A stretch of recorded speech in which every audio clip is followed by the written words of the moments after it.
today is probably one of the most important topics that we'll ever really tackle on the Ginchiest. Wouldn't you say, Dan? And I've been rather hesitant to even talk about it because it is so incredibly complex for our population. And that is financial independence. That's what we're going to talk about in this episode. So stay with us.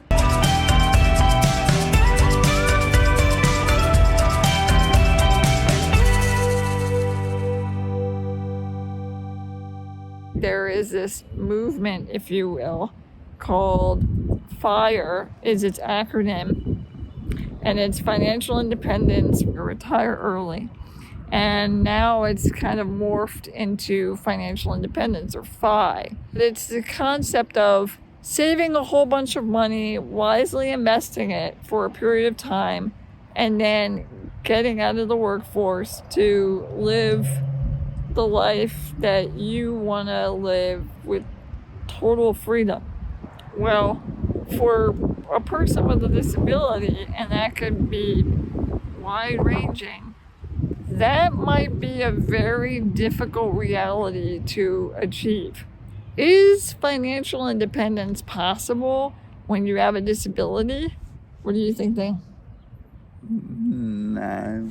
Yes, it is. However, we will put a very, very large asterisk because there are some very important considerations to be aware of. Even if you don't have a disability, the financial independent movement, they need to be, I think, more aware of these challenges and external forces that are going on that make it more difficult for people like us to get to that point where we could say, bye corporate America, we're not going to play this game anymore.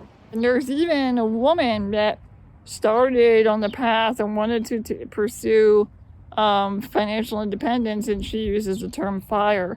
So she has a website. Her name is Tammy Mitchell. She started this website called Disabled Girl on Fire. Not a great title, by the way, but I mean, you know, it's her prerogative. If you read her About Me page, it's very sad because she explains that she's not able to work in a conventional way, and she is stuck because she remains on government health care and SSI. And because of that, she's not able to save a lot of money nor invest a lot of money. That's a failure. That's a failure on our part and our systems, and it shouldn't be that way. There are some requirements. And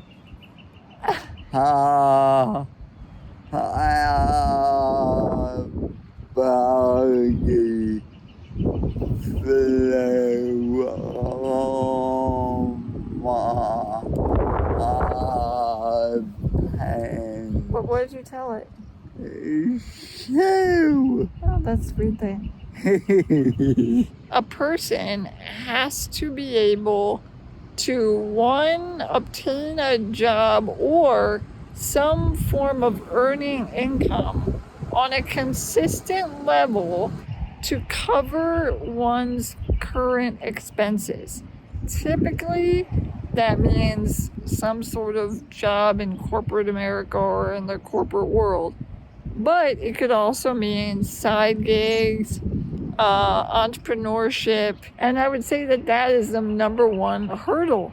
Many people with disabilities, and particularly those with very visible ones or life-altering ones that interfere with activities of daily living, is very difficult for them to find a job, and a job that would pay a high enough amount for the amount of time that they would need to sustain it. I mean, that is a major hurdle. The other one is because a lot of people with disabilities don't have those types of jobs, they're also on government assistance. We're talking Social Security, supplemental income, SSI, or Social Security disability income, SSDI. Those forms of income from the government isn't going to get you to FI either, because there is a caveat. There is a major requirement that you have to meet in order to even receive those benefits. And that is, you must maintain a very low savings rate. You must have very, very low amounts of assets. And if you have anything higher, they'll deem you ineligible.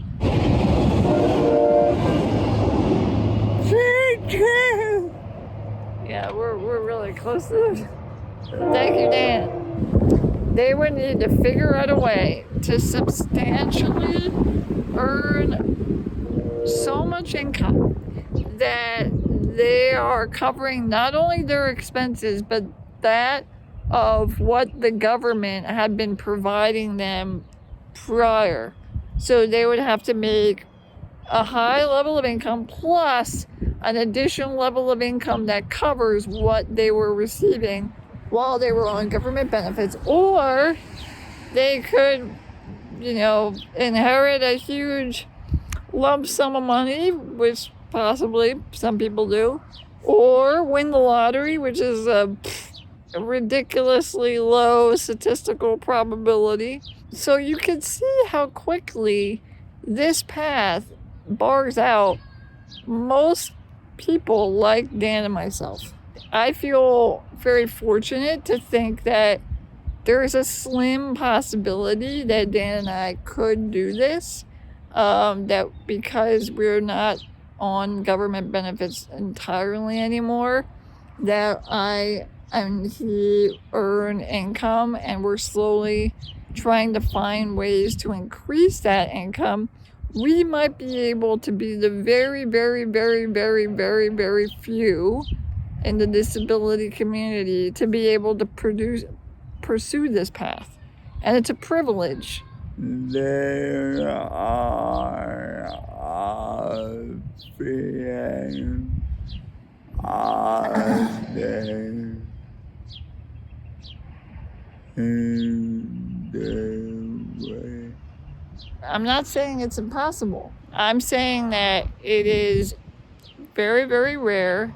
And another thing about it is, if you rely on those types of benefits, so if you are relying on the government supplying your care in your home because you require personal care assistance, it is very unlikely that you are able to participate on the path of financial independence, because it requires you to figure out a way to not only cover your own expenses, but the wages of your employees that take care of you. And so what I want to relay is there needs to be systemic changes in order to fix it. Here on the Ginchiest, we want to focus on things that improve quality of life, that help people with disabilities live better. And this is a major one of them. If you are able to figure out the money question, and this applies to almost anyone, I mean, people need to figure that question out for themselves, no matter what situation they're in, disabled or not. It's not easy, it is not simple, and it requires a lot of persistence, creativity, open-mindedness. It almost as if like you have to be an entrepreneur yourself, that you have to figure out and stumble upon an idea that has incredible value and produces a ton of money for you and creates wealth for others.